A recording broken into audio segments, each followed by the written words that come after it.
Croeso, and welcome back to the Welsh History Podcast, episode 186, Religious Instability and Paranoia.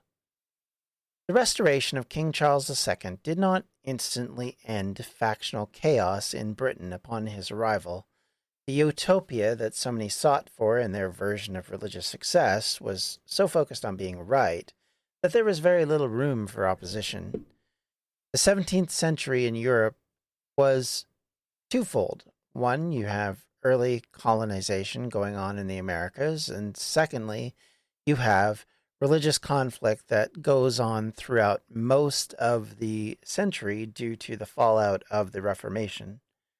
This, in turn, of course, led to more conflicts and more sickness, which would come from and to the Americas as viral infections worked their way to both sides in different measures. For the indigenous communities in the Americas, it was cataclysmic. Smallpox was one of the first to arrive, probably around 1519, or later than that at least, spreading through ever increasing connections with various tribes, and specifically the Spanish conquistadors moving through Central America. Soon after, to be followed by measles, influenza, chickenpox, bubonic plague, typhus, scarlet fever, pneumonia, and malaria, all of which make their debuts, if you want to call it that, in the Americas in this period.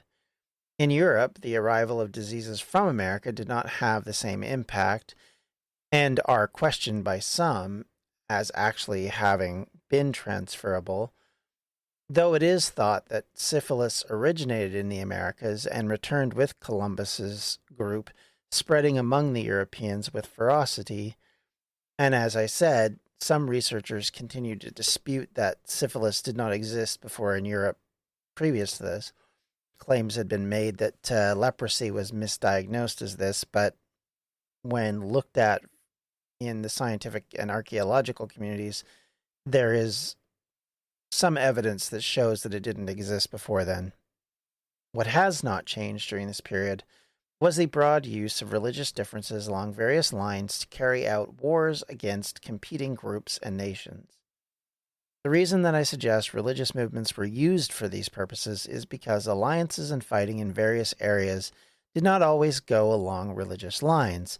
Protestant England, for example, might ally with Catholic Spain, or conversely, Lutherans in Germany might fight other Protestants in places like Poland or in Catholics in Austria. There are no easy alliances based on obvious religious backgrounds or upbringings. The French would ally with the Germans, who would ally against the Austrians, and all of which worshipped either the same faith in the case of the Austrians and the French, or different ones, such as the Germans and the French, obviously. The 30 Years' War, which took place in that period in specifically Central Europe, was a key point as these various groups fought for control over the Holy Roman Empire. The Holy Roman Empire, of course, was a loose confederation of various German states that had existed since the Middle Ages. They had an emperor who typically came from one of the major kingdoms within the loose confederation, which then all the others tacitly owed their allegiance to. I don't think you could say it was a strong unified force, but rather it was a loose confederation, and thus it was more about the prestige of the title rather than the actual title itself being something to lord over others. Austrians typically controlled it through their Habsburg ancestry, but they weren't the only ones, and later Prussians would become dominant in that category as well for a while. And, of course, the Austrians were Catholic, and most of the Northern German Confederation was a loose alliance of various Protestant groups. Their wars brought governments from Sweden, Poland, France, and Spain, and at times even England, into the middle of them. France often took the side of their Protestant neighbors against their political rivals in Austria. There was no love lost between the monarch in France and the monarch in Austria. This, in 1648, as the English Civil Wars were coming to an end, eventually led to a peace which the various powers signed in a series of treaties which would later be called the Peace of Westphalia, effectively ending the 30 Years' War and dividing up most of Europe amongst the various parties. Weakened by the fighting, Spain was forced to cede control over Portugal and the Dutch Republic, creating two large colonial powers who would become very significant in the New World and out into Asia over the next few years, something that obviously wouldn't have happened had the Spanish been continued to remain a political force. The divisions in Europe during this period were considered to be a driving force in creating religious isolation, as many kingdoms and nations sought to foster that division by creating a sense of distrust against other religious and ethnic groups, something, of course, that had pre-existed this period but continued forward more pronounced. One doesn't have to look very far to see this, because we saw a great deal of persecution in Europe of the Jewish communities and Muslim communities, obviously in the Inquisition and even before that. And so there was a constant state of otherism going on, basically the fact that the other or the foreign or the unusual was to be distrusted and disavowed. There was claims by some academics that this is the reason why witchcraft becomes a very popular thing and something to persecute people for, to blame others for your problems, to claim that other groups are responsible. So if you can point the finger at some random person who may not be politically astute, or in some cases in a position of power, or in a ethnic or gender position where they're not able to fight back to a degree, it makes it a lot easier to use them and to abuse them in that way. So what this did was create places like Wales that were in the midst of another change in who controlled the area and what religious ideals they were following after the restoration of the monarchy. Effectively, like most places, religion was in upheaval in Wales. There was, of course, the Protestant Reformation and what it had done. It forced out a lot of change in a relatively short amount of time. And in the process of that, of course, as the revolution took place and then the eventual restoration, you had this almost like a tidal wave of Protestant Puritans and Presbyterians who came into Wales, along with people like the Quakers and the Baptists, who then tried to convert and convince people to come on board to their ideas. All of this kind of acted as a massive wave which surged forth, but then as it begins to recede, as the powers that be switch, you see this sort of backsplash and a arrival of, or return of, Anglican leadership. And as we mentioned previously, the Anglican followers and leaders sought revenge on those who had followed the Presbyterian ideals of the Puritans. Violence against or blackmarking those who followed religious opinions during the Commonwealth period was something that happened in Wales as much as it did anywhere else. There were parishioners that attacked their clergy for being the wrong type of clergy, both verbally and physically. There were attacks on churches and Bibles that were considered to be the wrong type of Bible to be used in the church. There was a lot of this kind of behavior going on at the time. And it is, to be clear, pretty common on both sides, as each sought to dominate the other. And there really is little sympathy that can be shared for either side. Both caused good people misery for their own gain, and few cared about the long-term damage that was done because of it. To them, being right was more important than being fair or acknowledging difference. And one of the groups that became a target of all of this was the Society of Friends, or as we come to call them mostly today, the Quakers. They were easy targets for arrest and attack because they had always been seen as kind of fomenting trouble by trying to advance into Wales, yet all across Wales there were dissenters of Anglicanism that were being jailed in this period. Over 100 Quakers, for example, languished in jails across the country in 1660. They were imprisoned simply because they would not take the oath of allegiance to the king, something that, of course, was critical as the monarchy returned. There was this idea of who is the true follower, who is the true person, and the only way that you could acknowledge that you were a true follower of the king was to acknowledge that he was the rightful leader of England, and thus this test of allegiance was made. Welsh nobles and their poets would continue to vilify the supporters of Cromwell and the Parliament, going so far as to point to the ancestry of the king as descendant of Llywelyn the Great as a sign of how the king is an heir to the Welsh and how important that dominance is. A slightly stretched assessment as a noble inheritor of the Principality of Wales, effectively. Now, the Stuarts were a lot of things, but they mostly avoided their links to Wales other than for propaganda value. They even went so far as to remove the Welsh Tudor dragon from the coat of arms in favor of the Scottish unicorn, and removed the only acknowledgement of Wales from any regalia of the English crown.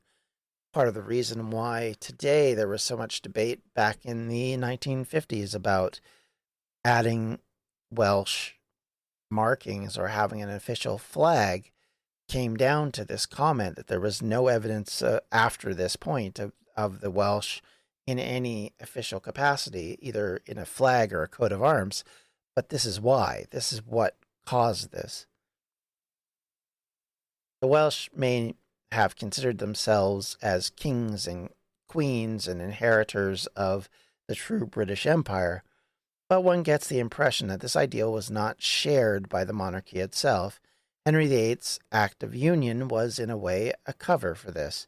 Some historians argue this point, saying that the distinctive Welsh governance and minor legal code exceptions showed that there was at least a tacit acknowledgement of Wales as a separate place, but those distinctions still appear small compared to the slow, grinding attempts to marginalize and to ethnically change the Welsh language and the Welsh political differences.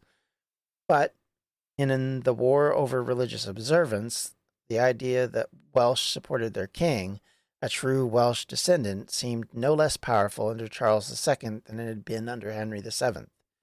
Suspicion remained that these dissenters, as they were called, would continue to agitate and still advocate for their republic.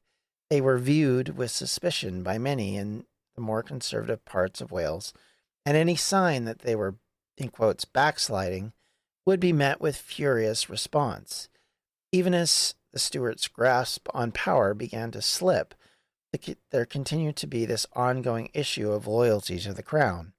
You can see why so many would strive to find safety in the colonies because of the chaos that this period was creating, and the social division and paranoia was foisting upon different parties, be it because of religious reasons or ethnic reasons. When we look at what this had done in Wales, it created a level of distrust amongst the authorities and towards any veteran of the New Model Army or Republican supporters in general. Former military men in the cause of Cromwell were marked with suspicion. If there was even a slight bit of concern about these men, they would find themselves at the end of an enforcement and search, and seizure in some cases. In a period without a police force, where armies, bailiffs, and sheriffs were the enforcers of the law, often any evidence of pistols, rifles, or swords would be followed with charges of sedition because the people they accused were former soldiers under Cromwell and should not have access to these weapons, as they were considered to be tailor-made for rebellion. Of course, ignoring the fact that in an era where there wasn't a standard set of police and there wasn't protection on the roads, they would be still something of a necessity. But nonetheless, that was the accusation, and it would be enforced vigorously. I'm Ken Harbaugh, host of Warriors in Their Own Words, a podcast that presents the unvarnished, unsanitized truth of what we have asked of those who defend this nation. As a country, we need these stories more than ever. Stories from Americans who have borne the battle, including 30-year-old remastered interviews with veterans from World War I recounting their time in the trenches of Europe, and with veterans from World War II, Korea, Vietnam, and from our most recent conflicts in Iraq, Afghanistan, and other battlefields Americans may never have heard of. Hear their stories by listening to Warriors in Their Own Words wherever you find podcasts. Coming up on 5 Minute News, I'm Anthony Davis. You might think it's partisan because maybe it's critical of one side or the other, but it's not. It's just the truth. And I think that's also something that's kind of unusual for Americans listening to the radio or to podcasts, because the news landscape in the States has been so partisan for so many decades. So 5 Minute News is verified, truthful, independent, unbiased, and essential world news daily. We mentioned previously that as the king returned, he also issued general amnesties for those who had been on the other side, yet were not specifically involved in the execution of his father. Those, of course, would find themselves either at the end of an axe or a rope, or in some cases just tossed into prison for as long as they lived. This obviously was meant to be seen as a way for the country to return to stability, but as mentioned, little by little, the old opponents would find themselves at the end of suspicion and doubt as the powers that be returned and began to look at these men with a jaundiced eye. Vavasor Powell, for example, the old Welsh preacher, continued to lecture against the monarch and Anglicanism whenever he got the chance. His continued opposition to the restored monarchy immediately placed him in the sights of those loyal to the king who did not show mercy, and because of this, it cost him his freedom. The new government feared his influence and rounded up a number of his followers at Bala. This, of course, did nothing to stop Powell. After a period of imprisonment at Shrewsbury, he resumed his preaching in June of 1660 and was summarily rearrested. He was not alone in this, as there was a number of others who struggled to call out the monarch and his government whenever possible, but Vavasor's previous position in the former government, and specifically his obvious leadership in Wales, meant he was a natural target. If you could get him confined and buttoned down, maybe it would stand as a lesson to the rest, would obviously be the thought process. Powell was always opposed to the king, or even the would-be king in Cromwell before him, and likely felt emboldened by that position. He was not a military leader, but simply a preacher, so it was difficult, even in the 17th century, to simply execute him for his beliefs. But consistently, Powell appeared to desire to be a martyr for his cause. Powell refused to take the oaths of supremacy and allegiance at Shrewsbury, which would have made him likely a free man. He continued to write while in prison, publishing a repudiation of the authority of the bishops, as well as the Book of Common Prayer. He would spend a couple of years in Fleet Prison, where he wrote The Bird in the Cage Chirping, a book which featured attacks on the current monarch and a defense of his own era. On September 30th, 1662, he was then moved to Southsea Castle and remained there for the next 5 years. Eventually, he was released in the autumn of 1667, completely unreformed. Powell had long been associated with a group known as the Fifth Monarchists. This group had believed that the execution of Charles I in January of 1649 marked the end of the so-called Fourth Monarchy. These monarchies were represented in the Book of Daniel as the periods or rule before the final Fifth Monarchy or reign of Christ on earth.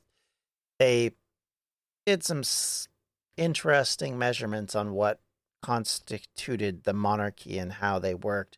Certainly, when you look at the ideas that are stored in Daniel, you know he's not talking about the English crown, but nonetheless, that was kind of their their standpoint was that the English monarchy's fall was the end of a major last empire on earth before the coming of the reign of Christ in his millennial glory. This, of course, meant that these members viewed the institution of the Protectorate and the Stuart Restoration as preventing the coming of this fifth monarchy, and they believed it was their duty to force this apocalyptic vision upon the world. Some members felt that this then justified military action to force this beginning of the so-called Fifth Monarchy. Over the years, this lean into avowed religious revolution meant that they were actively persecuted by both governments and never became a mass movement. Many of their remaining leaders were executed after participating in Venner's Rising, which happened in January of 1661. Yet, even 6 years later, Powell was said to be offering these men hope. After spending 7 years in prison, he would start preaching almost immediately, and in March of 1668, he was reported to be preaching to a congregation of Fifth Monarchists at Blue Anchor Alley in London. In September of that year, Powell preached to people in Newport, Monmouthshire, and Merthyr Tydfil. It was that later meeting that finally saw him at the mercy of the law once again. At the instigation of the incumbent of Merthyr, Powell was arrested once again. Accusations were that he was seen preaching to hundreds of armed men, that being the key, which immediately put him in association with revolutionaries and revolt, something that was completely unacceptable in Charles II's England. On October 17th, he was examined by deputy lieutenants meeting in Cowbridge, in the Vale of Glamorgan.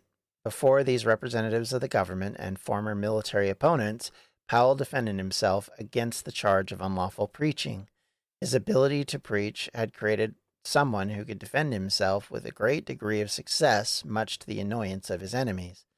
Powell was then re-examined in November 8th of 1668, and eventually again in January 13th of the following year.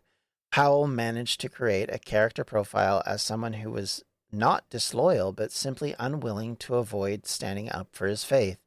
He claimed he resisted taking the oaths of supremacy and allegiance on the grounds that he had already taken them before, and they had been officiated by an officer without lawful or legal authority. These examinations, or conventions, as Powell called them, had one inevitable outcome. He was returned to prison once again, this time in Cardiff.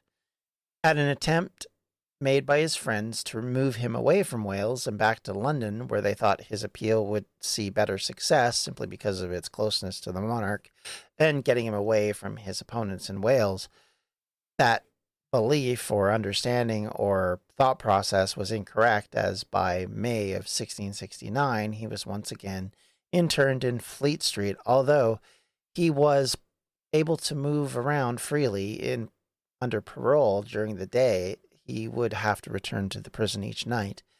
Eventually, Powell, the great Welsh Puritan, became very sick and in 1670 passed away, having not achieved any of his spiritual goals by bringing about the millennial dawn he hoped to see in the reign of Christ on earth. But at the same time, his role in Puritanism and his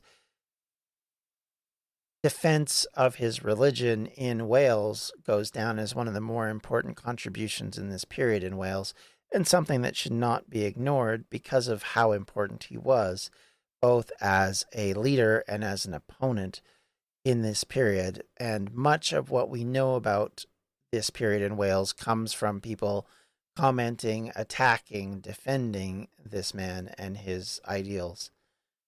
And with that, I'd like to thank you all for listening. I hope you have a great day. If you have any questions, comments, or concerns, you can always reach me at the Welsh History Podcast at gmail.com. You can follow me on Twitter at Welsh History Pod or on Facebook at Welsh History, facebook.com/Welsh History Podcast. And of course, as always, if you'd like to help contribute to the acquiring of materials to help me prepare for these episodes, you can do that on Patreon at patreon.com/Welsh history.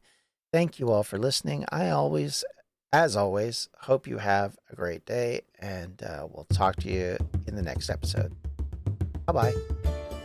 Welsh History Podcast is a member of the Evergreen Podcast Network. To find more information on them, you can do so at evergreenpodcasts.com. Thanks for listening.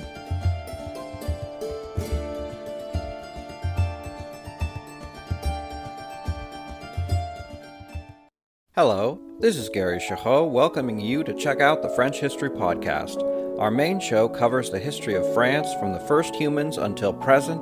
If you liked Mike Duncan's The History of Rome and wanted a similar program covering the land of beauty, culture, and love, we are exactly that.